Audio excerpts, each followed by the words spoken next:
Rendez-vous ce matin, Expert Talk sur la protection intellectuelle au sens le plus large, marque, brevet, dessin. Quand on commence toute activité commerciale, que ce soit nationale ou internationale, il y a vocation à protéger son savoir-faire, ses connaissances. Aujourd'hui, ce qui nous différencie sur le marché, c'est l'innovation, c'est la différenciation, c'est une marque, c'est de l'inventivité. Et forcément, quand on a envie de la présenter, on a envie surtout d'être protégé et de ne pas se la faire voler.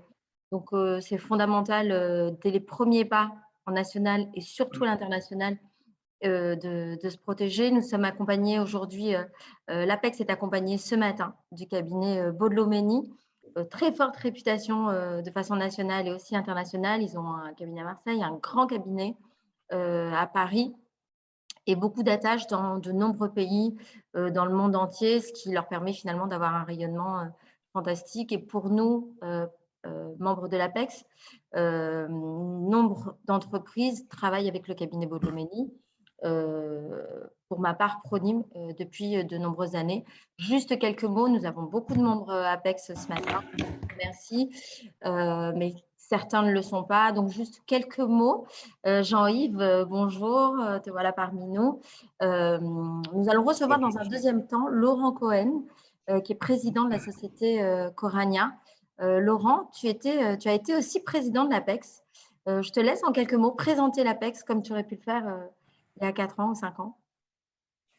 Quelle mémoire, Nathalie. En effet, j'ai été président de l'APEX il y a maintenant quelques années. L'APEX, c'est une association qui est dans mon cœur depuis très longtemps, parce que c'est une association qui a plus de 45 ans maintenant. C'est ça, je me trompe ou pas? Ou j'ai perdu les chiffres? 45 ans, oui. C'est à peu près ça. Ouais, plus de 45 ans maintenant, dont l'un des membres fondateurs était mon grand-père. Je crois que c'était en 1973, il me semble, ou 1975. Et donc, il a toujours été très proche de Corania. Moi, j'ai eu la chance d'en présider la destinée il y a de ça quelques années. Et évidemment, c'est une association qui regroupe l'ensemble des forces vives exportatrices du territoire provençal, puisque l'APEC, c'est l'association provençale des exportateurs à l'origine. Et c'est une association qui a pour vocation de mettre en relation tous ceux qui ont un destin à l'international au sein de leur entreprise, de partager des tuyaux, de faire comme on le fait aujourd'hui, de partager des expériences. Et donc, ravi de vous retrouver aujourd'hui et de participer à cet événement. Merci beaucoup, Laurent. Pour commencer, donc, le cabinet Bodlomeni va vous présenter un petit peu les différentes options de la protection intellectuelle. En premier lieu, Olivier Bourra, qui dirige le cabinet. Jeune équipe, moi j'ai connu Bodlomeni, c'était des anciens. Et donc, on est ravis d'avoir à la parmi nous. Bon, ça va? Bonjour Baptiste. Pardon, excusez-moi, je disais bonjour aussi, excusez-moi. Bonjour Baptiste, ravi de t'avoir. Baptiste, fils d'ancien président de l'APEX aussi. Tout à fait. Donc, je présentais là Olivier Bourra, puisqu'en fait, il va intervenir. Olivier a fait 15 ans chez Bodlomeni à Paris. On est ravis de voir cette nouvelle équipe. Donc, je les cite quand même.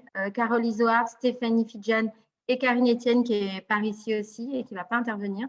Donc, on est ravis de vous recevoir ce matin parce que c'est vraiment une jeune équipe qui vient un petit peu dynamiser ce cabinet Bodlomeni à Marseille. On est ravis de recevoir des étrangers chez nous à Marseille et de voir que beaucoup de collaborateurs s'installent.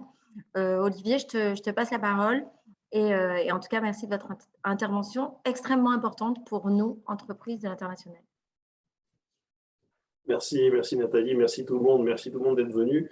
Merci de nous donner l'opportunité de parler un petit peu de la matière de la propriété industrielle, parce que c'est vrai que c'est quelque chose qui n'est pas toujours, qu'on a du mal à appréhender, hein, notamment dans le domaine des brevets. Alors effectivement, les marques, on sait tous plus ou moins ce que c'est qu'une marque, ce que ça permet de protéger, mais les brevets, c'est un domaine un peu plus, des fois un peu plus complexe. Enfin, bon. Donc, on est là ce matin pour essayer de vous donner les grandes lignes. On va essayer de ne pas vous faire une présentation trop académique. N'hésitez pas à intervenir dès que vous avez une question. Il n'y a aucun problème. Il faut que ça soit le plus interactif possible. Voilà. Donc, je vais laisser la parole la plupart du temps à mes deux collègues qui sont assis à côté de moi. Donc, à ma droite, j'ai Stéphanie Fidjan, qui est conseil en propriété industrielle, ingénieur brevet, hein, dans le domaine des brevets. Et à sa droite, Carole Isoard, qui est, elle, conseil en propriété industrielle dans le domaine des marques et des dessins et modèles. Donc, l'une et l'autre vont prendre la parole pour parler plus spécifiquement de leur matière. Voilà. Et je souhaitais également, bien sûr, remercier également Laurent de bien vouloir témoigner. Je sais qu'on a eu l'occasion de se rencontrer. Alors, ce n'est pas peut-être moi personnellement qui suis en contact direct avec vous, mais voilà, en tout cas, ça, je suis occupé là. Et Karine Etienne a également fait le déplacement, entre guillemets, pour assister à la présentation. En tout cas, on vous remercie d'avoir bien voulu vous associer à notre présentation. Avec plaisir. Je vais partager mon écran, si ça vous convient. Alors, encore une fois, c'est une présentation, quelques slides, mais ça permet de fixer un peu les choses et d'avoir un support pour mieux visualiser ce dont on va parler pendant cette petite demi-heure. C'est ça. Voilà. Tout le monde le voit affiché à l'écran? Oui. Parfait.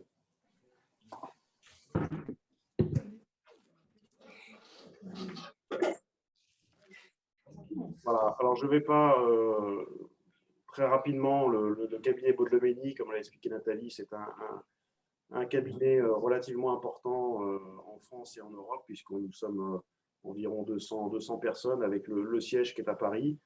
Bon, sur cette carte, vous voyez qu'on a des implantations locales, dont à Marseille, Lille et Lyon, mais également en Grande-Bretagne et en Allemagne. Voilà, donc on est à Marseille depuis 50 ans environ. On a une équipe qui s'est rajeunie, effectivement, donc vous en avez une partie devant vous. Et nous avons vocation à accompagner les entreprises localement de la région PACA dans leur protection, de leur innovation et qu'elle soit technique ou qu'elle soit sous forme de marque ou dessin et modèle.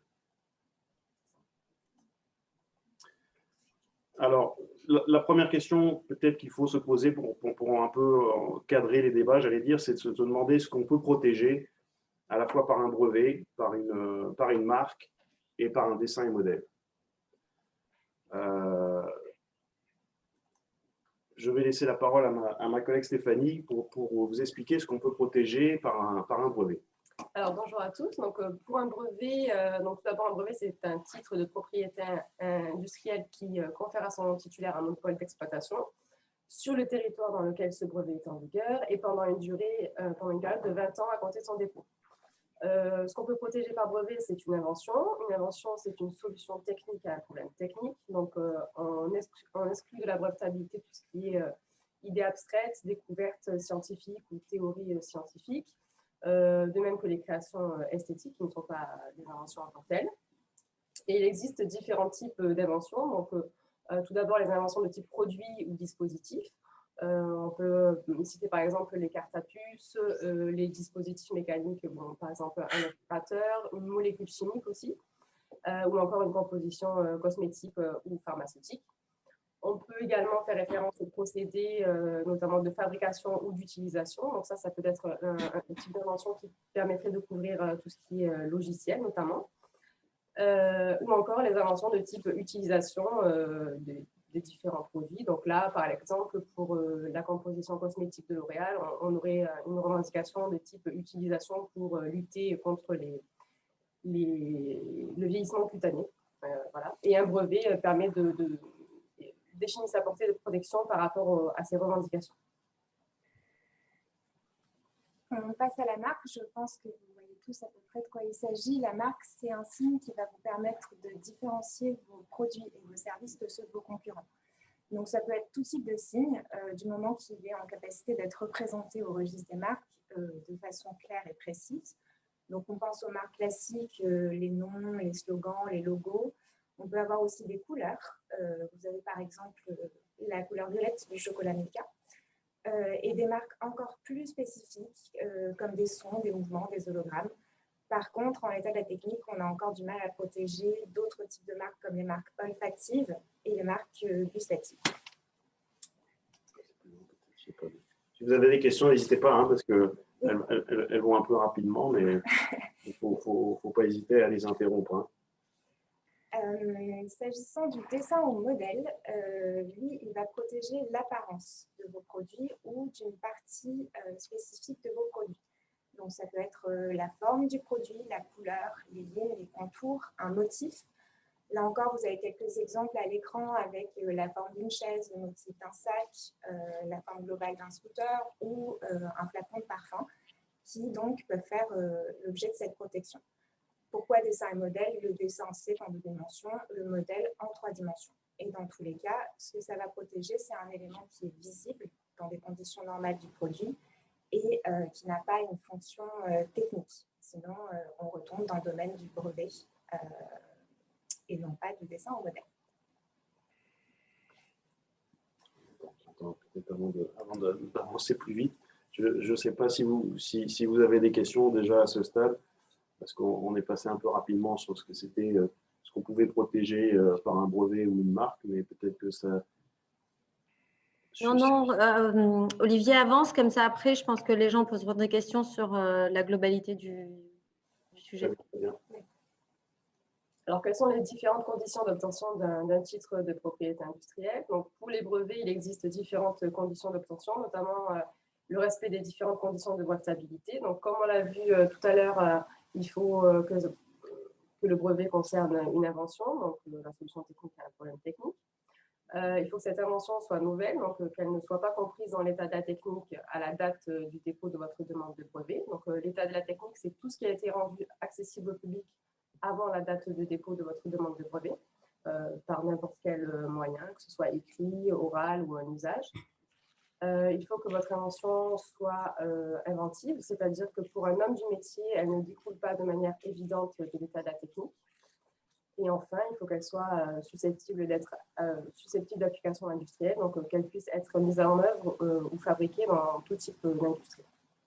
Il existe différentes procédures d'examen et de délivrance en fonction des pays dans lesquels vous souhaitez obtenir une protection par brevet, tout en gardant en tête que lorsque le déposant a son domicile, son siège en France, il existe une obligation de premier dépôt en France dans un souci de respect de la défense nationale. Et ce premier dépôt de demande de brevet en France fait courir ce qu'on appelle un délai de priorité de 12 mois, dans lequel vous avez la possibilité de déposer une nouvelle demande de brevet dont les conditions de brevetabilité, notamment la nouveauté et l'activité inventive, seront appréciées à la date de ce premier dépôt français. Donc là, c'est souvent pendant ce délai de priorité, à la fin de ce délai de priorité, qu'on procède à des dépôts de demande de brevet à l'étranger. Pareil, il existe différentes stratégies pour étendre votre protection brevet à l'étranger. Vous pouvez déposer directement auprès des offices nationaux brevets. Auprès des différents offices nationaux brevets. Donc là, vous aurez autant de procédures d'examen que de pays dans lesquels vous souhaitez obtenir une protection brevet. Vous pourrez également déposer via des offices brevets régionaux, comme l'Office européen des brevets, qui, par une procédure d'examen centralisée, vous permettra d'obtenir un brevet européen que vous pourrez valider dans les différents pays européens qui vous intéressent. Et vous pourrez également déposer une demande de brevet international, le dit PCT. Donc, ça ne vous permet pas d'obtenir un brevet mondial, mais ça vous permet d'avoir un peu plus de temps. Donc, vous avez un délai de 30 mois à compter de votre premier dépôt, en général votre premier dépôt français, pour pouvoir décider de la liste des pays dans lesquels vous souhaitez engager les procédures d'examen et de délivrance et donc les coûts qui y sont associés. Et dans tous les cas, il faut garder en tête que votre demande, il faudra acquitter des annuités pour pouvoir maintenir en vigueur votre demande de brevet et votre produit. On passe aux conditions d'obtention de la marque. Tout d'abord, les conditions de validité qui ne sont pas à proprement parler des conditions d'obtention. C'est des conditions pour obtenir une marque qui soit valable et qui, a priori, ne sera pas remise en cause ultérieurement. La première, c'est la distinctivité. Donc, la marque, ça sert à vous différencier de vos concurrents. Il faut qu'elle soit capable de vous distinguer. Donc, typiquement, on ne peut pas enregistrer un terme, par exemple, qui soit générique ou qui décrive une caractéristique des produits spécifiquement que vous entendez désigner. Pour un exemple très simple, tendre pour du beurre, c'est descriptif. La seconde condition, c'est que votre marque soit licite, donc elle ne doit pas être contraire à l'ordre public, par exemple ne pas inciter à la consommation de stupéfiants, et elle doit aussi ne pas être trompeuse sur une des qualités du produit, par exemple. Enfin, la marque doit être disponible, ce n'est pas une condition de nouveauté à proprement parler. La marque est disponible dès lors qu'elle ne porte pas atteinte à des droits antérieurs. Donc, ça peut être une marque, ça peut être un nom géographique qui serait protégé en tant qu'appellation d'origine, par exemple. Et cette condition de disponibilité est soumise à un principe qu'on appelle le principe de spécialité. Donc, la marque, en fait, doit être disponible dans le secteur spécifique pour lequel vous entendez avoir une protection. Une marque, c'est toujours un signe associé à des produits ou services en particulier. Pour ce qui est de l'obtention du droit de marque, comme pour le brevet, le droit de marque s'acquiert par l'enregistrement. Donc, vous devez d'abord déposer une demande d'enregistrement auprès d'un office de marque qui va procéder à un examen de votre demande. Et si tout se passe bien, vous allez obtenir un titre de propriété industrielle. Une fois que vous avez fait votre premier dépôt de marque, le plus souvent ce sera en France, vous avez un délai de 6 mois pour étendre à l'étranger avec un système de priorité où, en substance, même si vous déposez ultérieurement à l'étranger, vous bénéficiez de la date du premier dépôt. Après ce délai de 6 mois, vous pouvez toujours déposer, contrairement au brevet où la nouveauté fait défaut au bout d'un certain délai. Comme pour le brevet, on a plusieurs moyens de protéger sa marque à l'étranger. Donc la voie nationale, la voie régionale, donc il y a la marque de l'Union européenne par exemple, et la demande internationale qui permet de couvrir plusieurs pays avec un seul dépôt. Pour ce qui est du maintien en vigueur, il y a des procédures de renouvellement à échéance régulière. Pour la France, ça va être tous les 10 ans. Il faut savoir aussi que la marque, contrairement au brevet, peut être éternelle. Et pour maintenir aussi en vigueur le droit, il faut l'utiliser. Dans la plupart des pays, vous avez une obligation d'usage. Si vous n'utilisez pas, vous pouvez potentiellement perdre vos droits. Oui, c'est juste une petite précision. Effectivement, le brevet, sa durée de vie est limitée à 20 ans. On ne peut pas étendre au-delà. Contrairement à la marque qui peut être effectivement indéfiniment renouvelée. Moi, j'ai une petite question. J'imagine qu'il y a beaucoup de gens qui utilisent des marques sans les avoir déposées. Est-ce qu'au bout d'un moment, cette marque, elle fait foi ou ça leur donne un privilège sans l'avoir déposée et finalement, elle peut être reconnue ou pas? Est-ce que c'est possible? Alors oui, sous certaines conditions spécifiques. En fait, l'usage d'une marque peut vous permettre d'obtenir certains droits à condition que cet usage soit devenu notoire, donc qu'il soit connu d'une large partie du public. Si vous pouvez rapporter la preuve qu'il est de notoriété publique, donc que tel signe est votre marque, vous pouvez dans ces conditions interdire aux tiers d'exploiter un signe identique ou fortement similaire. Mais en général, la preuve est assez difficile à rapporter. C'est pour ça qu'il est toujours recommandé de déposer sa marque et d'obtenir un enregistrement. Et après, on a aussi d'autres systèmes de protection que le droit des marques qui sont plus contraignants par contre.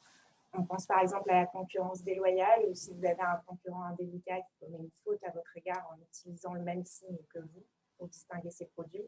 Vous avez ce type d'action à votre disposition, mais il faut savoir que c'est plus complexe d'obtenir gain de cause et que vous êtes obligé d'une certaine manière de démontrer une mauvaise foi, alors que la marque vous permet de ne pas avoir à démontrer forcément cette intention de vous nuire, mais juste un risque que le public confonde. Ce qui est un avantage énorme et qui vous permet d'anticiper le dommage plutôt que de le réparer une fois qu'il est survenu, en fait. Après, encore une question, je profite de… Souvent, aujourd'hui, il y a des détournements de marques très connues qu'on voit sur les réseaux sociaux. Est-ce que ça peut être… souvent, je vois qu'il y a une école entière qui nous suit ce matin. Donc, des jeunes qui sont très sensibles à des détournements de marques pour valoriser leurs produits ou pour développer une start-up. Est-ce que c'est dangereux? Alors, Alors, qu'est-ce que vous entendez par détournement? Par exemple, le Nike, la virgule dans un sens, dans un autre, au lieu d'utiliser le mot Facebook, je vais changer les lettres et je vais l'appeler Facebook. Est-ce que le détournement de marques qui sont utilisées aujourd'hui, et ça existe, c'est des choses qui sont dangereuses? Alors, en fait, ce que vous appelez détournement de marque, dans ce cas-là, c'est tout simplement de la contrefaçon de marque, en fait. La contrefaçon de marque, c'est quand quelqu'un d'autre utilise un signe qui est identique ou similaire à ce que vous avez protégé pour des activités identiques ou similaires et lorsqu'il existe un risque de confusion. Donc ça, c'est la contrefaçon. Après, pour les marques que vous citiez, ce sont des marques renommées. Donc, celles-là ont une protection encore plus étendue que les autres marques, en ce sens qu'elles peuvent s'affranchir du principe de spécialité. On n'est plus couvert seulement dans son secteur, on peut aller au-delà parce qu'on va partir du principe que c'est tellement connu qu'à partir du moment où vous vous placez dans le sillage de cette marque-là, vous tirez profit indûment de sa notoriété. Et donc, on peut vous empêcher d'utiliser. Donc, ces pratiques de détournement sont vivement déconseillées et sont condamnables sur le terrain de la contrefaçon notamment et de l'atteinte à la marque renommée.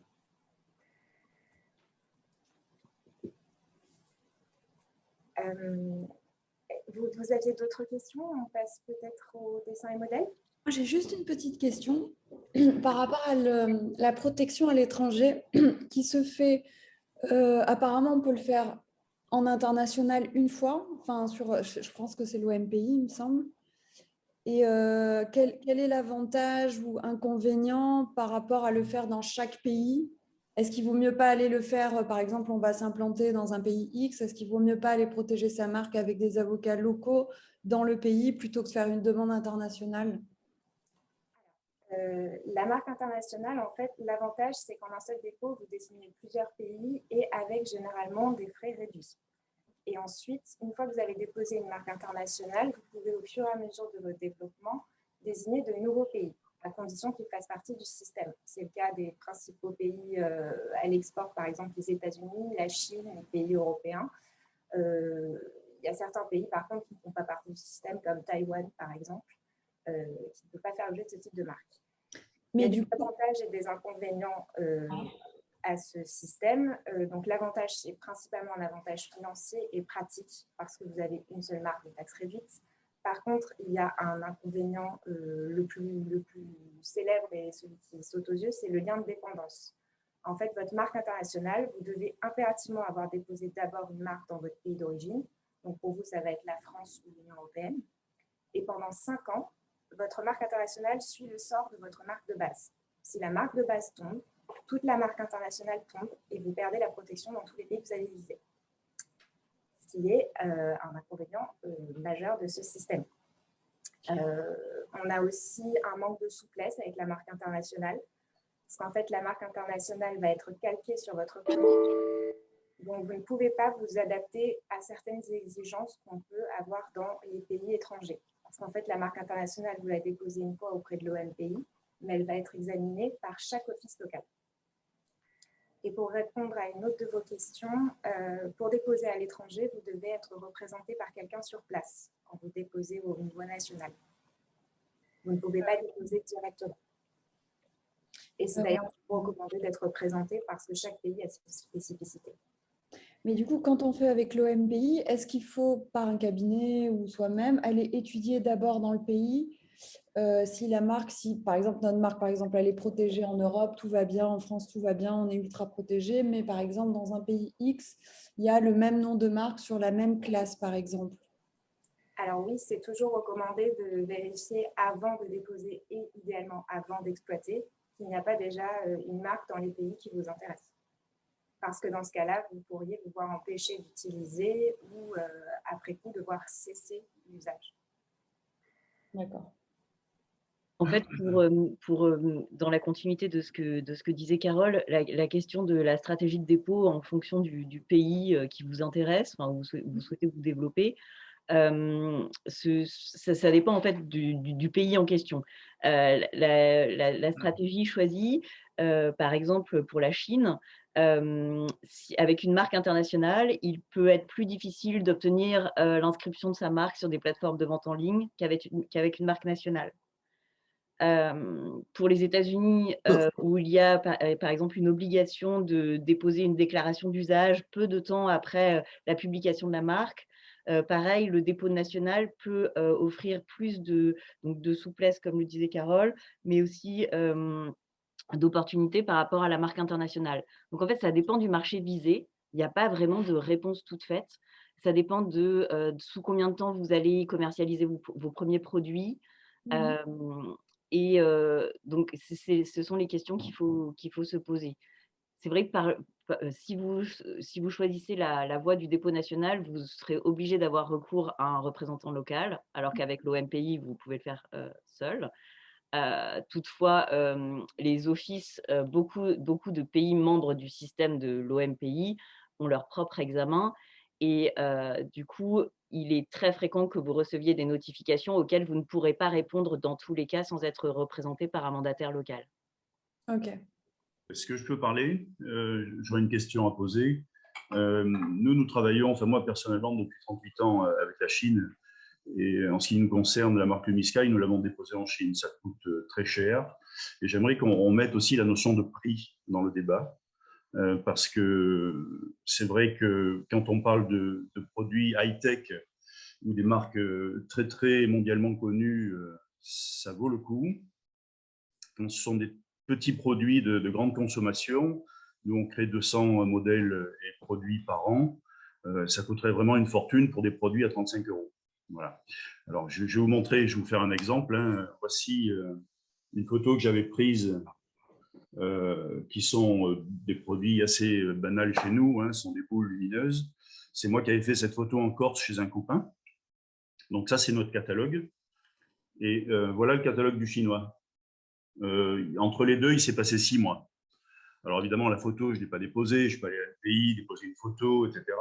Et le chinois, quand je lui ai dit, mais il ne faut pas qu'il y ait une ressemblance, il me dit, on l'a trouvée géniale cette photo, on l'a trouvée sur Google, et merci beaucoup parce qu'elle nous plaît beaucoup. Et 6 mois après, cette photo, je l'ai vue partout à la foire de Canton. Alors bon, je peux faire un dossier en disant, c'est ma photo. D'abord, il faut que je prouve que c'est ma photo. Une fois qu'elle est divulguée, c'est un peu tard.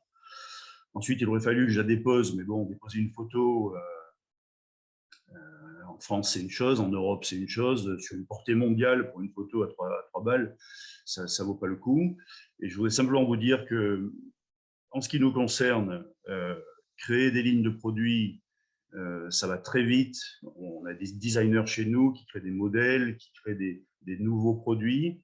La seule protection qu'on a avec la Chine, la seule, c'est d'aller très vite lorsqu'on a produit le produit, de le mettre en vente et de réaliser tout de suite du chiffre d'affaires, de la marge. 6 mois après, le produit est banalisé. On le voit partout à la foire de Hong Kong.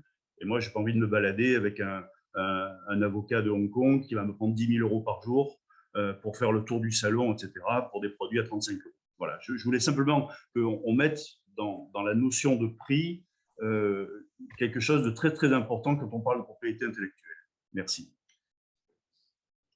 Jean-Yves, ce que tu dis est vraiment très spécifique à la Chine et existe dans tous les domaines. Hein. Tout à l'heure, Laurent va intervenir sur le parfum, mais dans vraiment tous les domaines, en Chine, il faut aller vraiment très vite quand tu décides soit de produire là-bas, toi qui es exportateur, soit de vendre localement. Il faut que tu trouves un très, très bon client qui va de suite t'acheter un très gros volume pour que finalement, la marque, ce soit toi et que tu sois identifié parce que tu sais que ton produit, dans 6 mois ou dans 1 an, il est mort. Donc, le problématique de la Chine, et je pense que l'équipe de Boulomeni va l'évoquer, c'est un cas particulier, très spécifique. Est-ce qu'il a intérêt de déposer en Chine une marque, un brevet ou un dessin? C'est des questions que chaque entrepreneur se pose quand on est en lien avec la Chine. Lisa, pour venir un petit peu sur ta question, toi qui as la marque Belisa et tu fais des maillots de bain, puisque tu ne l'as pas dit tout à l'heure, et donc ça permettait finalement à Karine et à l'équipe de Bois-de-Lémenie de mieux t'orienter. Forcément, quand tu vas à l'étranger et que tu déposes une marque, c'est beaucoup mieux de passer par un cabinet français qui a une attache dans les pays où tu as l'intention d'aller commercialiser, parce qu'eux te conseilleront mieux, eux savent lire de façon précise tous les documents et toutes les informations que tu vas recevoir de l'OMPI, en tout cas de l'État membre où tu as déposé. Et donc, finalement, tu as un petit peu cette sécurité, cette garantie que les choses vont bien se faire parce qu'eux, ils ont l'expertise et la connaissance. Et ce n'est pas ce que tu vas payer en plus. Certes, ça coûte de l'argent, mais ce n'est pas ce que tu vas payer en plus. Ça t'apporte un certain confort que tu n'auras jamais quand tu vas toute seule. Okay. Mais toi, tu parles de protéger via l'OMPI, c'est-à-dire pas par pays, directement dans le pays? Peu importe la stratégie que tu auras, et tout à l'heure, Laurent vraiment va le témoigner, c'est toujours intéressant que ce soit par pays ou si tu veux déposer par exemple qu'aux États-Unis, c'est toujours mieux de passer par un cabinet français qui va lui déposer aux États-Unis parce qu'il a des attaches là-bas, soit il a un cabinet, soit il a un partenaire, que d'y aller toute seule, c'est vraiment très complexe. Ouais. Ok. On vous laisse continuer? Merci. On repasse donc sur le sujet des dessins et modèles qui va un peu rebondir sur le sujet que vous évoquiez en Chine. Donc le dessin et modèle, rapidement, les conditions de validité.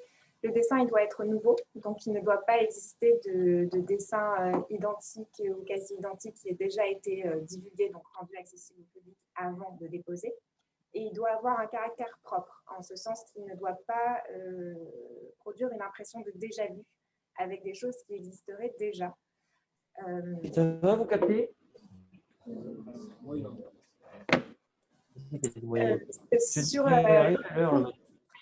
Comme pour les marques et les brevets, il faut un enregistrement pour obtenir le droit. Donc, on a un premier dépôt qui est fait avec une procédure d'examen très simplifiée. On ne va pas vérifier les conditions de nouveauté et caractère propre. Une fois qu'on a fait ce premier dépôt, on a un délai de priorité de 6 mois pour étendre à l'étranger. Là encore, on a plusieurs voies possibles, la voie nationale, la voie régionale, notamment le dessin modèle européen, et la voie internationale. Une différence avec la marque, c'est qu'au-delà du délai de priorité, potentiellement, on ne va plus pouvoir étendre parce qu'on a une condition de nouveauté. Et la divulgation qu'on fait soi-même détruit la nouveauté. On a un délai de grâce d'1 an en France pour déposer son modèle. Au-delà, ce n'est plus possible. Une chose importante à savoir sur le dessin au modèle, c'est qu'il y a un cumul de protection qui est possible avec le droit d'auteur. Et le droit d'auteur, pour sa part, il s'acquiert sans aucune formalité du seul fait de la création de l'œuvre. Donc, vous pouvez avoir une double protection. La difficulté, par contre, avec le droit d'auteur, ça va être de prouver la date de création et que vous êtes bien l'auteur. C'est la raison pour laquelle on conseille généralement de déposer quand même un dessin et modèle et de ne pas se contenter du droit d'auteur. Sachant aussi que pour avoir un droit d'auteur, il faut, en plus des conditions qu'on a évoquées avant, pouvoir justifier que votre dessin ou modèle est original. Pour le maintien en vigueur du dessin ou modèle, on a des procédures de renouvellement classiques. Par exemple, en France, c'est tous les 5 ans. Et par contre, on a une durée maximale de protection pour les dessins modèles, comme pour les brevets. Et la durée en France est de 25 ans.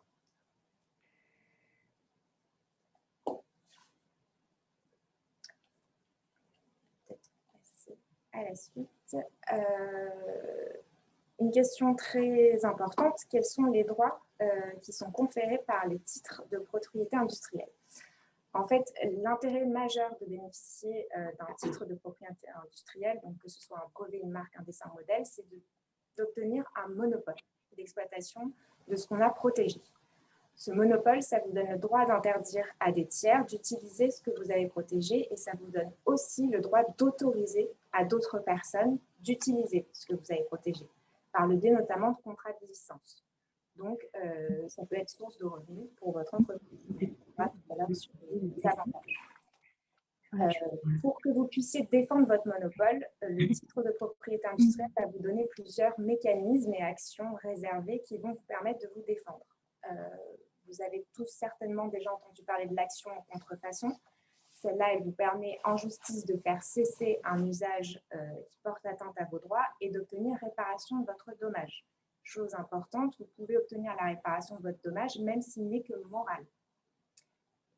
Donc, vous pouvez agir même si en pratique, vous ne pouvez pas forcément démontrer de perte de chiffre d'affaires, ce qui vous permet quand même de faire respecter votre monopole de façon efficace et un peu préventive, d'une certaine façon. Pour vous ménager la preuve de la contrefaçon, vous pouvez demander à opérer une saisie contrefaçon chez le présumé contrefacteur, au besoin dans ses propres locaux, pour pouvoir un petit peu mesurer l'ampleur de la contrefaçon et éventuellement adapter votre demande de dommages et intérêts en fonction. Vous avez un autre système qui est très intéressant, c'est le système de la retenue en douane. Vous avez la possibilité de demander aux douanes d'intervenir si lors d'un contrôle, il détecte des marchandises qui semblent contrefaire vos droits de propriété intellectuelle. Ça se fait sur demande en fait, et dans ce cas-là, vous êtes alerté par les douanes qu'ils ont retenu des marchandises contrefaisantes et vous pouvez même en demander la destruction dans certains cas ou agir en contrefaçon selon ce que vous préférez. Enfin, vous avez des actions qui s'appellent les oppositions ou les actions nullité, qui sont plutôt des actions administratives qui se font devant les offices de propriété intellectuelle, qui, elles, vous permettent d'empêcher ou de faire révoquer ou annuler un brevet ou une marque qui aurait été demandé par quelqu'un d'autre et qui serait trop proche de ce que vous détenez. Juste un petit mot, pardon, sur le système de retenue en douane. Il est particulièrement utilisé pour faire valoir ses droits en matière de marque. En brevet, c'est dessin et modèle également. En brevet, c'est plus compliqué parce qu'il faut une expertise technique en général pour savoir si un produit est une contrefaçon ou non d'un brevet.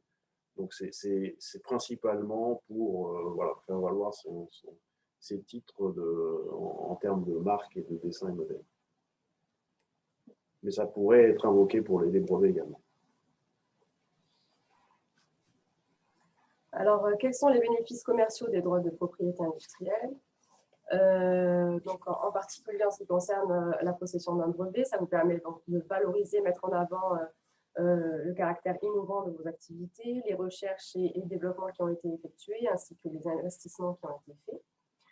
Que ce soit pour un brevet ou une marque, ça vous permet de dissuader vos concurrents, puisque vous bénéficiez d'un monopole d'exploitation qui empêche les tiers donc, de reproduire votre invention sur les territoires dans lesquels votre brevet ou votre marque est en vigueur. Et donc, ils devront faire en sorte d'essayer de contourner votre brevet ou votre marque sous peine d'être contrefacteur de ce brevet ou de cette marque. La possession d'un brevet ou d'une marque vous permet également de rassurer vos distributeurs, partenaires ou investisseurs, puisqu'ils bénéficient de façon directe ou indirecte du monopole d'exploitation dont vous disposez. Ils peuvent également vous permettre de faciliter votre expansion commerciale grâce à l'accord de licence, en accordant des licences à des sociétés qui vont pouvoir exploiter dans des pays dans lesquels vous ne prévoyez pas d'exploiter ou vous ne pouvez pas exploiter directement. Ils vous permettent également de créer ou de préserver votre image de marque. Donc pour les brevets, vous pouvez communiquer sur la possession de brevets sur des produits particuliers pour pouvoir mettre en avant le caractère innovant de vos innovations. Et pour les marques, vous pouvez agir pour essayer de préserver l'image de marque que vous êtes créée grâce à votre portefeuille de marque. Et que ce soit pour les brevets ou les marques, ce sont des actifs immatériels qui représentent une valeur économique pour votre société.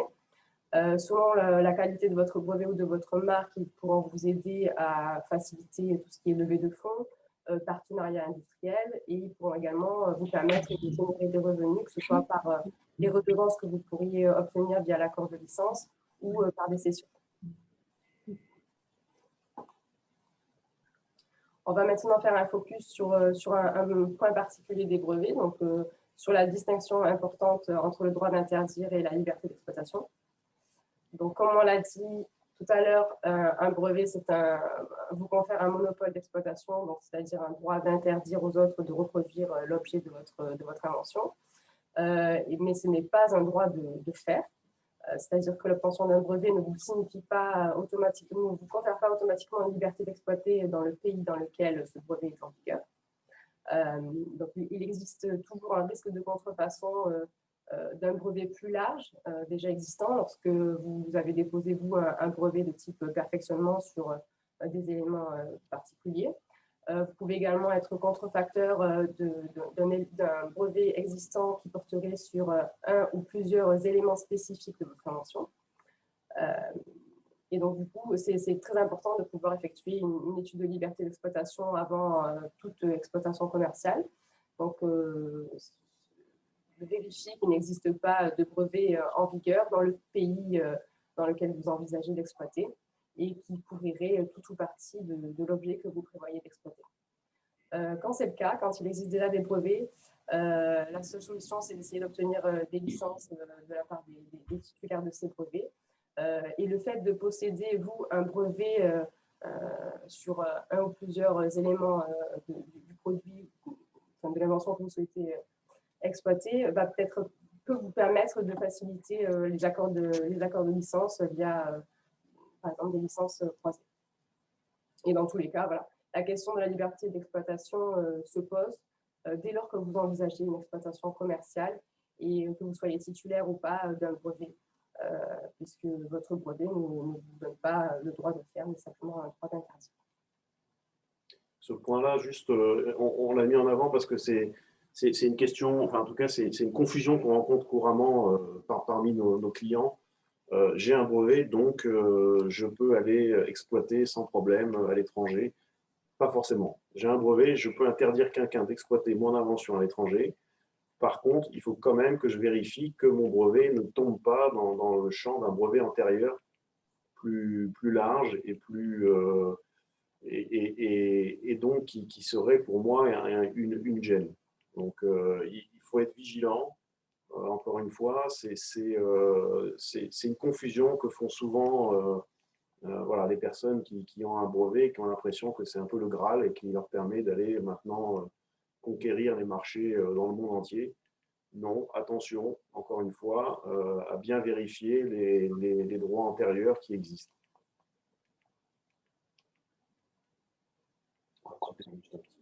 C'est un peu, excusez-moi, c'est un peu pareil pour la marque en fait, hein. On obtient une marque, mais ce qu'il faut savoir, c'est que certains offices, par exemple, l'INPI en France ne va pas examiner s'il existe déjà des marques antérieures qui ressemblent ou identiques à votre dépôt de marque. L'enregistrement va se faire. Il y a une vérification des motifs absolus sur le respect des bonnes mœurs, etc. Mais on ne regarde pas s'il existe déjà des marques antérieures qui seraient proches de celles que vous déposez, en tout cas en France.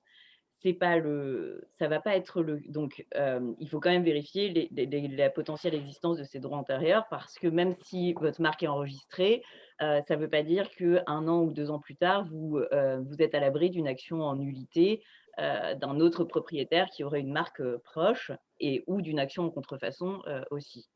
En revanche, ça peut ne pas être le cas à l'étranger parce que certains offices, comme l'office américain ou l'office chinois, vont, eux, mener un examen plus approfondi et dans le cadre de la procédure d'examen de votre marque, peuvent être amenés à vous citer des marques antérieures avec lesquelles l'examinateur va estimer qu'il existe un risque de confusion pour bloquer votre dépôt au stade même du dépôt, en fait, sans aller plus loin que la publication. Donc là, vous ne pourrez même pas avoir d'enregistrement parce que vous serez bloqué au stade du dépôt sans que les propriétaires de ces marques antérieures n'aient eu à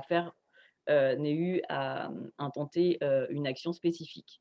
C'est vraiment l'office qui bloque le dépôt s'il y a déjà des marques avec lesquelles il peut y avoir un risque de confusion. Donc, on retrouve aussi ce parallèle des commentaires d'Olivier et Stéphanie, ça s'applique aussi aux marques. Tout à fait. Ce qui nous amène d'ailleurs à quelques idées reçues, questions fréquentes en matière de marque. Karine a déjà répondu à plusieurs de ces questions à l'instant. Alors, la première chose qui revient assez souvent, c'est je ne peux pas déposer le même nom qu'une autre société. Alors en fait, si, dès lors que ce n'est pas un concurrent qui a déjà protégé sa marque. C'est le fameux principe de spécialité. Votre marque, elle est protégée pour les activités que vous avez désignées lorsque vous avez fait le dépôt. Donc, dans les autres secteurs, vous ne pouvez pas interdire à des tiers non concurrents d'exploiter la même marque. Pour vous donner un exemple très simple pour illustrer ce propos, vous avez la marque Montblanc qui désigne des stylos et une autre marque Montblanc qui désigne des crèmes dessert et qui coexistent tout à fait pacifiquement. Autre question, affirmation qui revient assez souvent. Alors, pour les produits et services que vous avez désignés dans votre demande de marque, vous avez un système de classes. Les activités sont réparties par classe avec des catégories générales. On pense souvent qu'il suffit de désigner une classe pour être couvert pour tout ce qui est inclus dans cette classe. Or, ce n'est pas le cas. Il faut savoir que ce qui est protégé par votre marque, c'est vraiment expressément ce qui est listé comme produits et services. Donc, il est très important de prendre le plus grand soin à la rédaction du libellé pour que ça colle avec votre activité et pour que vous ayez une protection efficace par la suite. Une idée assez répandue encore, cette différence évite la contrefaçon. Alors, ce qui compte en matière de contrefaçon, on l'a dit un peu tout à l'heure, c'est le risque de confusion. Le risque que le public puisse croire que les produits viennent de la même entreprise ou qu'ils viennent d'entreprises qui sont liées entre elles. Ce risque de confusion, il s'imprécie par rapport à l'impression d'ensemble qui va être dégagée par les marques. Donc, si vous avez cette différence entre deux marques, s'il s'agit de différences seulement de détails, vous pouvez tout à fait avoir un risque de confusion et donc une contrefaçon. Donc, le jeu des 7 erreurs n'est pas appliqué par les juges. Je pensais qu'il existait le jeu des 7 erreurs sur des modèles, par exemple une paire de baskets ou… Alors, pas non plus sur les modèles, en fait. En réalité, là, l'appréciation va être un petit peu différente. Ce n'est pas à proprement parler un risque de confusion, mais si on retrouve, par exemple, la fameuse impression de déjà vu, peu importe qu'il y ait cette différence entre les deux modèles, on peut tout à fait avoir contrefaçon. D'accord. On a une question de Périmont. On a, comme je disais tout à l'heure avec nous, toute une classe qui nous suit. En fait, tout à l'heure, on parlait de l'antériorité des marques. Et donc, la question, c'est comment on peut, sans passer par un cabinet, est-ce qu'il y a un site, est-ce qu'il y a un moteur de recherche pour étudier, pour chercher l'antériorité des marques. Je remercie aussi la présence de l'INPI avec nous ce matin. Alors, vous pouvez effectuer une recherche sur les bases de données publiques de marques que la plupart des offices, des principaux offices de marque mettent à disposition, dont l'INPI. Après, il faut savoir déjà qu'il y a certains pays dans lesquels il n'y a pas de base de données publiques de marque, donc vous ne pouvez pas vous-même effectuer de recherche.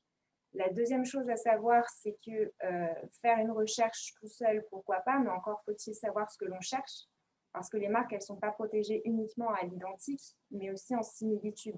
C'est le fameux risque de confusion, on y revient toujours. Donc, si vous faites une recherche en tapant le nom que vous souhaitez déposer sur le site de l'INPI, vous allez sortir les marques identiques, mais pas forcément toutes les marques gênantes. Donc, la meilleure solution, ça reste encore de faire une véritable recherche d'antériorité en similitude. Pour vous donner notre cas, on fait ça avec des prestataires spécialisés qui ont mis en place des algorithmes spécifiques qui vont chercher dans toutes les bases de données pour pouvoir détecter aussi les marques qui sont similaires. Et après, il faut savoir aussi exploiter les résultats de votre recherche. Donc, avoir en tête les jurisprudences sur l'appréciation du risque de confusion, être capable de déterminer qu'est-ce qui est gênant, qu'est-ce qui ne l'est pas, et surtout, si vous avez des marques gênantes, qu'est-ce que vous faites pour essayer de lever l'obstacle s'il y a quelque chose à faire. D'accord. Et si c'est juste pour un dépôt de marque français, parce que j'imagine que c'est peut-être aussi ce qui est intéressant, tout chef d'entreprise, avant de déposer une marque, va sur le moteur de la recherche de l'OMPI et regarde si en France, en Europe, il y a des dépôts de marque. Est-ce que j'entends que parfois il y a des similitudes et qu'on ne peut pas le trouver sur le moteur de recherche, ça reste quand même une bonne indication. C'est un bon préalable. En fait, l'intérêt principal de faire ça, c'est que ça va vous permettre de déterminer tout de suite s'il y a un obstacle vraiment majeur, si vous voulez. Le mérite, c'est voilà, d'avoir une indication rapide pour savoir s'il y a quelque chose qui va vraiment vous bloquer. Si vous voyez qu'un concurrent direct a déposé exactement la même marque, vous savez déjà qu'a priori, votre projet est un petit peu compromis. Merci beaucoup. Et encore une fois, il existe des moyens de lever des obstacles et il existe des méthodes pour apprécier les résultats de ces recherches. Donc oui, à titre préalable, c'est pourquoi pas. C'est même une bonne pratique, mais ça ne suffit pas en soi.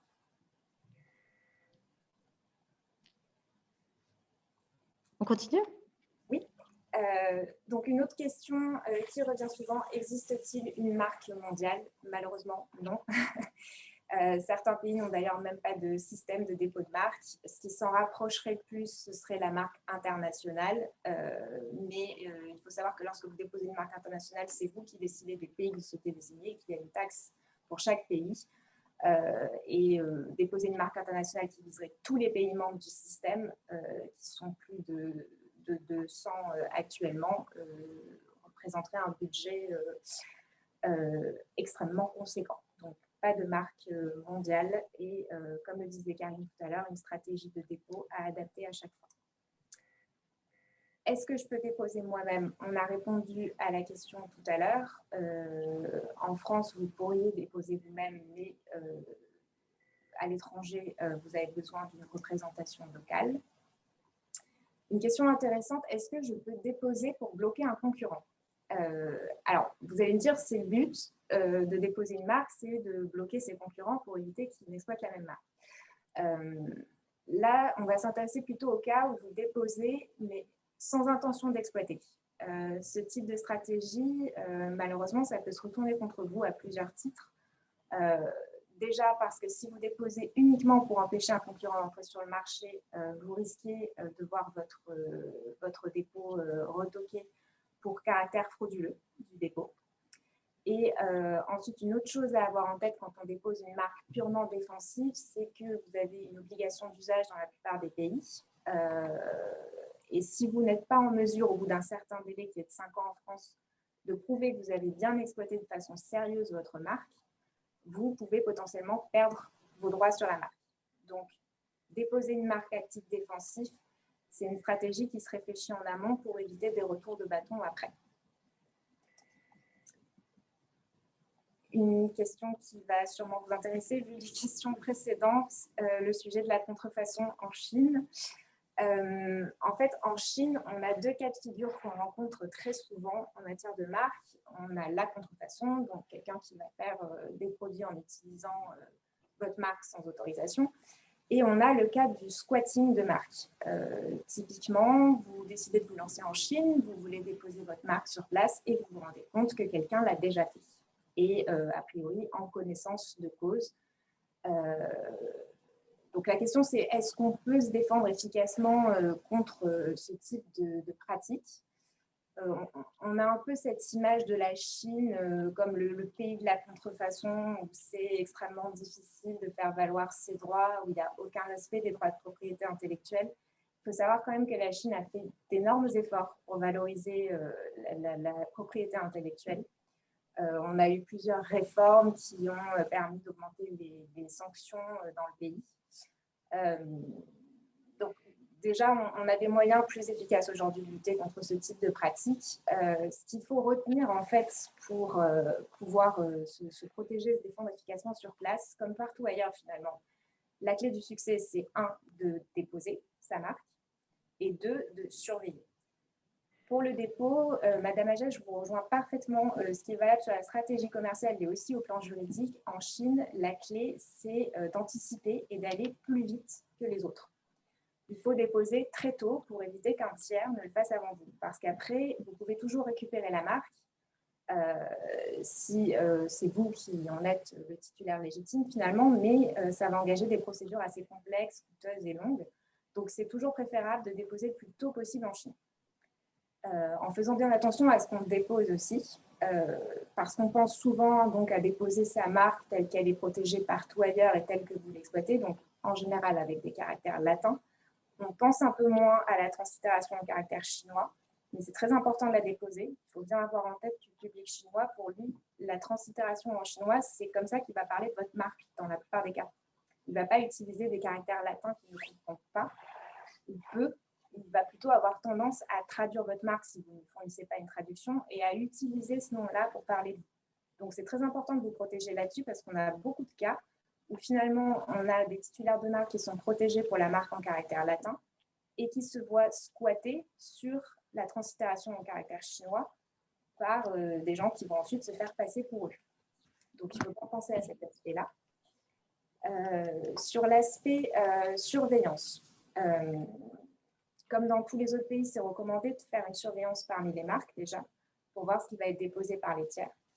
Comme le disait Karine tout à l'heure, la Chine, c'est un pays à citation. Donc, il y a quand même un examen de la disponibilité des marques lors de la demande d'enregistrement, en fait. Donc, ça permet quand même, dès lors que vous avez une marque, de bloquer automatiquement pas mal d'autres marques qui s'en rapprocheraient trop. En fait, l'Office chinois va de lui-même les rejeter. Mais il arrive quand même qu'il y ait des marques qui passent entre les mailles du filet. ou tout simplement que ce que vous considérez comme gênant, l'Office chinois le voit a priori d'un autre œil. Dans ces cas-là, ce n'est pas impossible d'obtenir le rejet de la marque. Vous pouvez faire une opposition, mais encore faut-il qu'il y ait un dépôt, et pour ça, ça passe par une surveillance. Une autre chose qu'il est important de surveiller si c'est possible, et en général, ça peut passer par vos distributeurs sur place, ça va être les grands marchés des villes les plus importantes, les grands centres commerciaux éventuellement, et aussi les plateformes de vente en ligne, qui occupent une place de plus en plus importante là-bas.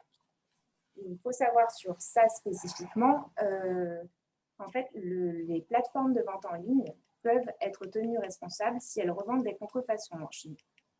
Donc, elles ont mis en place pour certaines des systèmes de dépôt de plainte simplifiés, où vous pouvez signaler une contrefaçon et obtenir en quelques jours le retrait des marchandises du site. Donc, c'est un système qui est extrêmement intéressant, qui est facile, qui est rapide et qui est efficace. Et ça existe notamment sur des plateformes comme Alibaba, AliExpress et Taobao. Donc, si vous avez quelqu'un sur place qui peut de temps en temps faire une petite vérification en ligne, vous avez ce système à disposition pour essayer de faire retirer des contrefaçons. Une autre chose que vous pouvez faire pour vous protéger, c'est demander, là encore, une intervention en douane, aux douanes chinoises qui vont contrôler à l'import et à l'export. Après, sur la Chine, peut-être que vous avez d'autres questions plus... Vu le timing, Carole, on va peut-être avancer un petit peu. Je sais qu'il vous reste encore 2 points qui sont importants. En tout cas, le prochain est assez important pour qu'on reste un petit peu dans le timing et que Laurent ait le temps d'intervenir. Tout à fait. Est-ce que je dois justifier un enregistrement de marque pour vendre en ligne dans des salons? Dans certains cas, oui. On en revient aux plateformes de vente en ligne en Chine. Dans certains cas, pour pouvoir maintenir ouvert votre corner sur ces sites, vous devez justifier un enregistrement de marque.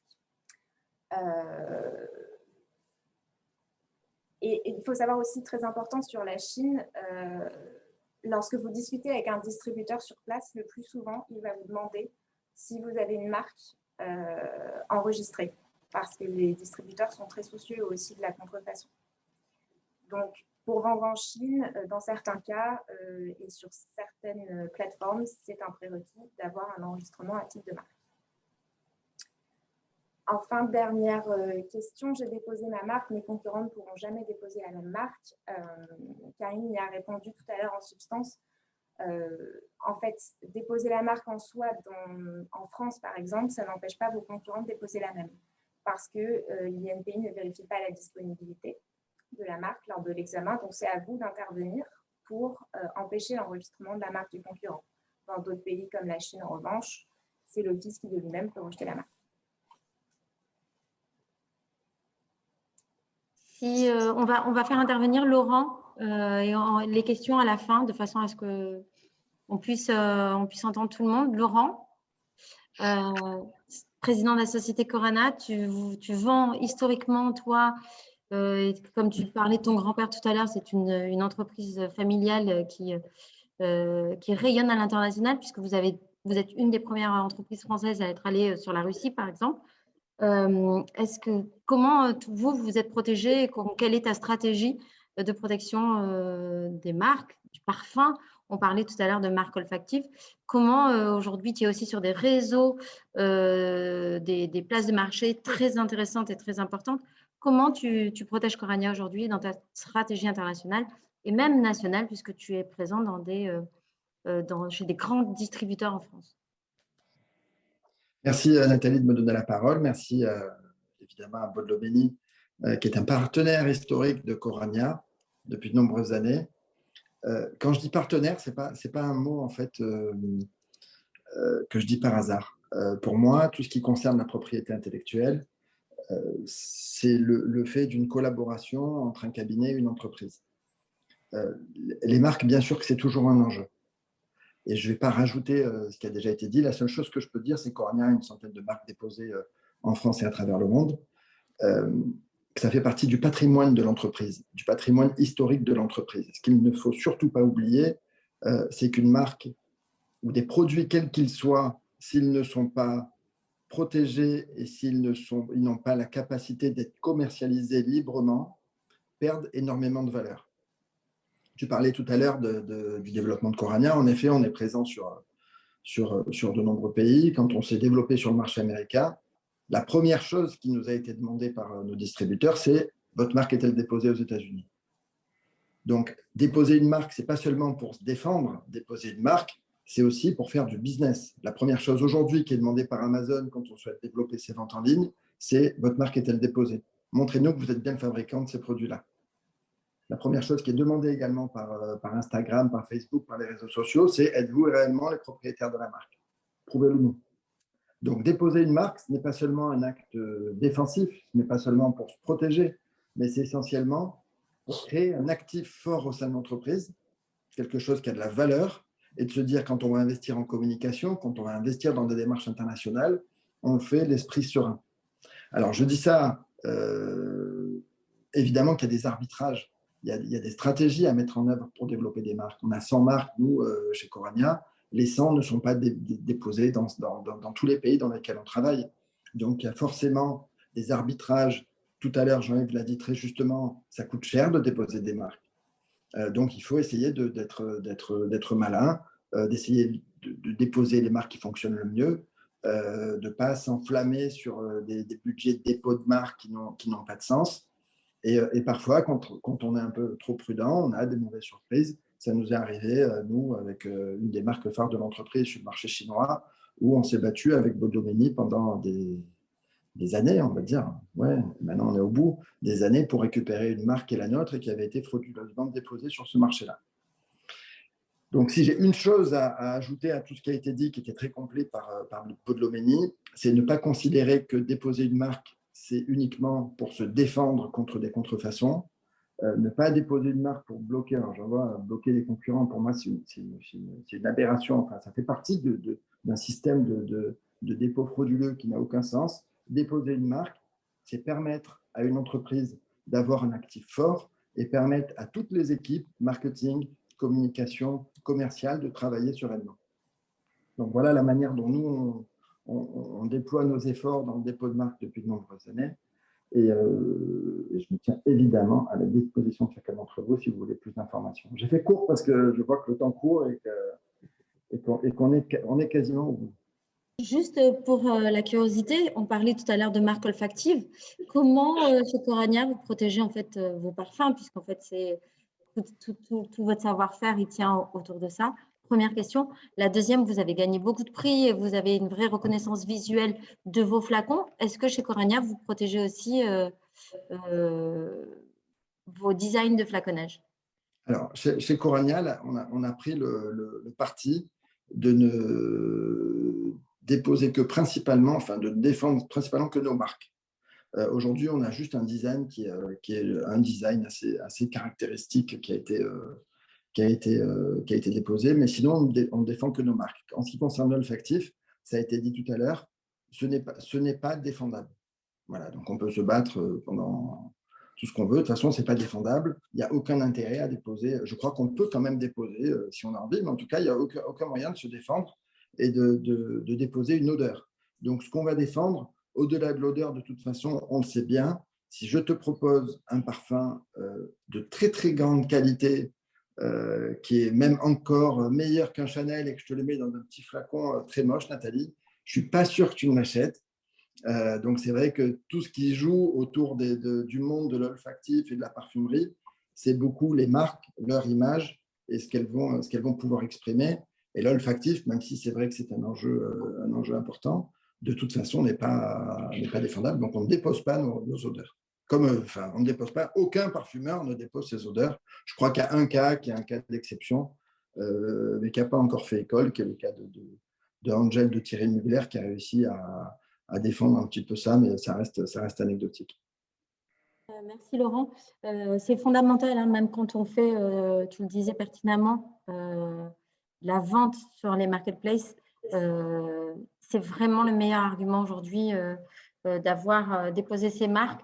Et c'est vrai que pour nous, quand on va à l'international, la première chose que demandent nos clients, c'est quoi les dépôts de marques et les dépôts de brevets que vous avez faits, parce que c'est la force de la compétitivité, de la différenciation sur le marché, au-delà de la concurrence finalement. C'est tous nos atouts pour toutes ces entreprises. J'avais une question pour Bastille qui fait des santons. Comment ça se passe quand on vend des santons et qu'on dirige une entreprise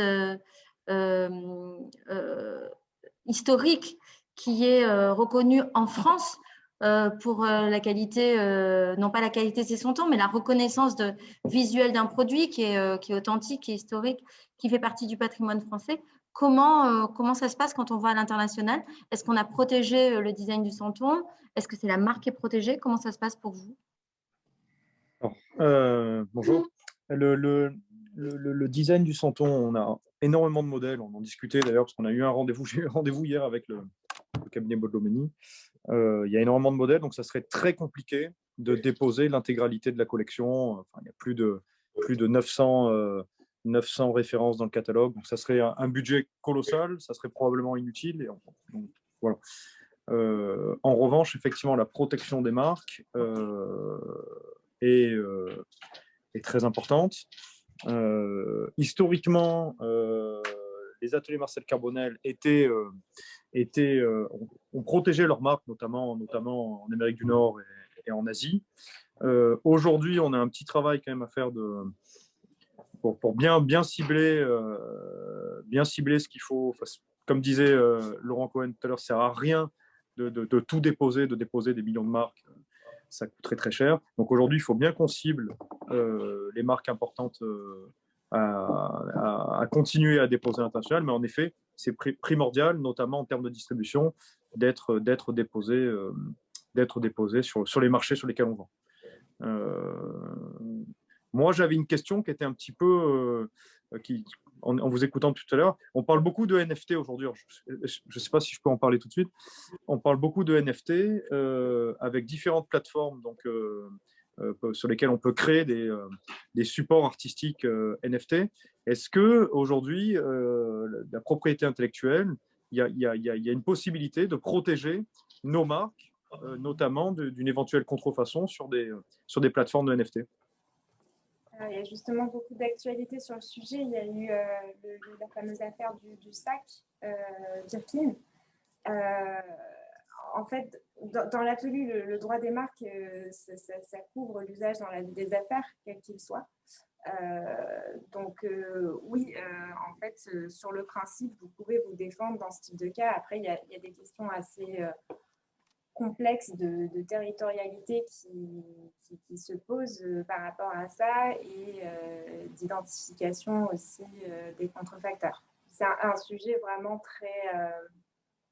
très spécifique, mais qui est quand même couvert par classiquement le droit des marques et la contrefaçon telle qu'on l'entend dans le monde tangible. Et du coup, excusez-moi, mais qu'est-ce que vous conseillerez à une société là, pour être proactif, on va dire, sur ce sujet-là, pour ne pas être défensif, quelque part, sur ce sujet? Si vous voulez, on en revient toujours au diptyque déposer, protéger, enregistrer et surveiller. Parce qu'avoir un monopole, c'est très bien, mais pour pouvoir le défendre, il faut être alerté si quelqu'un l'enfreint. Donc, on en revient toujours finalement à ces deux aspects. L'un ne va pas sans l'autre. Donc, déposez votre marque dans tous les pays d'intérêt. Après, on a sur Internet, en fait, pour relier la contrefaçon à un pays donné, on peut se servir de plusieurs facteurs et souvent, on utilise celui du public cible.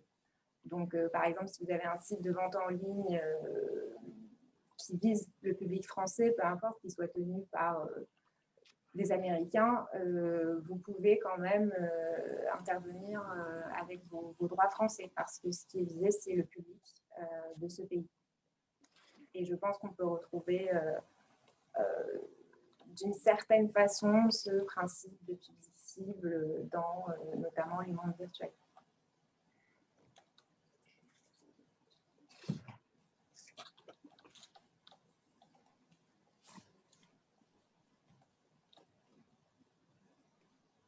Ok, merci. Vous nous entendez encore? Nathalie, tu nous entends toujours? C'est moi qui avais mon micro coupé. J'avais juste une question. La distinction entre le nom de la société, quand elle devient un petit peu connue, et la marque. Est-ce qu'il y a un intérêt comment on peut protéger le nom de sa société, finalement, qui peut être détourné, ou en tout cas valorisé, peu importe comment on le regarde? Est-ce qu'il y a un intérêt que le logo de l'entreprise peut être déposé? Comment on peut protéger le nom de sa société? Alors, il y a beaucoup de sociétés qui utilisent leur nom non seulement pour se désigner elles, mais aussi en tant que marque, donc pour désigner leurs produits. C'est un cas de figure très fréquent. Lorsque vous immatriculez votre société avec sa dénomination sociale, vous obtenez une protection à minima contre la concurrence déloyale déjà, et si jamais plus tard un tiers va déposer une marque qui est par exemple identique à votre dénomination sociale, si vous êtes en mesure de démontrer que vous avez utilisé votre dénomination sociale en tant que marque, donc pour désigner des produits et des services, vous pouvez, dans certaines conditions, empêcher votre concurrent de reprendre ce nom-là. Après, c'est toujours conseillé de déposer quand même à titre de marque la dénomination sociale lorsqu'on en fait bien un usage pour distinguer ses produits ou ses services. C'est une nuance qui est importante à faire, de identifier sa société d'une part, différencier ses produits et ses services de la concurrence d'autre part. C'est deux choses qui sont vraiment à distinguer. La nuance est assez complexe à percevoir parfois. Mais en tout cas, retenez que si vous l'utilisez à titre de marque, c'est toujours intéressant de protéger en tant que tel, parce que ça vous offre des outils que vous n'aurez pas avec la dénomination sociale. Par exemple, on parlait tout à l'heure de la saisie contrefaçon, de la retenue en douane, ou même l'action en contrefaçon sans droit de marque ne vous est pas ouverte, et c'est une action qui est très intéressante, comme on disait. Donc, pour cette raison-là, c'est intéressant de les poser. Merci beaucoup. Des questions? Moi, j'ai juste une dernière question. Imaginons, prenons le cas, juste un exemple. Imaginons Chanel n'a pas déposé, je ne sais pas, en Côte d'Ivoire, par exemple. Elle est très connue dans plein de pays en France, et en Côte d'Ivoire, pas connue. Quelqu'un vient en Côte d'Ivoire, protège Chanel et fait les mêmes produits que Chanel en Côte d'Ivoire. Est-ce qu'elle peut faire quelque chose ou pas du tout? Alors oui, dans ce cas-là, on a des recours déjà en dépôt frauduleux. En fait, si vous parvenez à prouver que vous êtes le titulaire légitime de la marque, vous pouvez mettre fin à l'usage litigieux. Et quand même, si ce n'est pas protégé dans le pays et que imaginons que Chanel n'ait jamais rien fait dans le pays X. C'est ça. Mais il faut vraiment des cas où vous allez être en mesure de démontrer la mauvaise foi de l'adversaire. Donc, le plus souvent, vous connaissez, ce qui peut être assez complexe en pratique. Nos catalogues, sites internet, images de marque.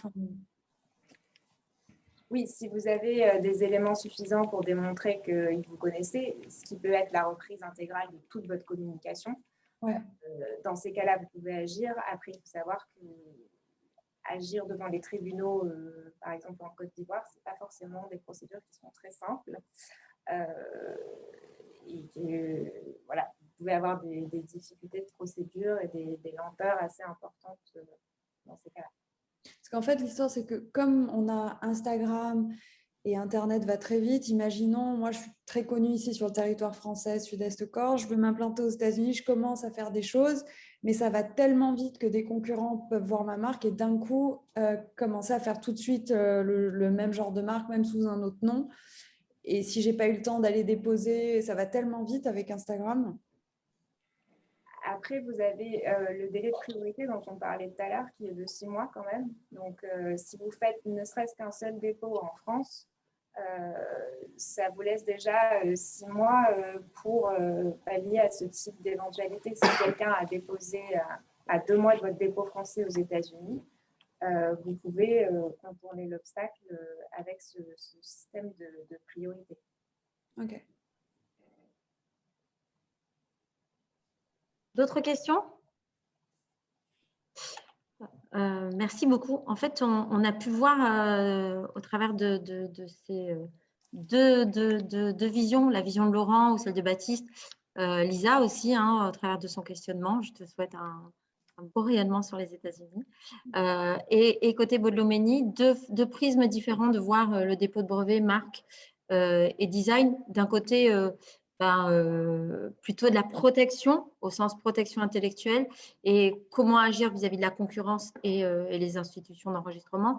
Et de l'autre côté, nous, entrepreneurs, on a vraiment le sentiment que d'avoir des marques, d'avoir des brevets, d'avoir des dépôts de modèles, c'est une force, c'est un outil valorisant quand on va avoir des nouveaux clients, que ce soit sur les plateformes, et je répète ce qu'a dit Laurent tout à l'heure, c'est primordial, quand on va sur les marketplaces comme Amazon, comme Facebook, ou comme toutes les marketplaces aujourd'hui où on peut vendre, les marketplaces nous demandent si on est propriétaire de la marque et si on a le droit de vendre.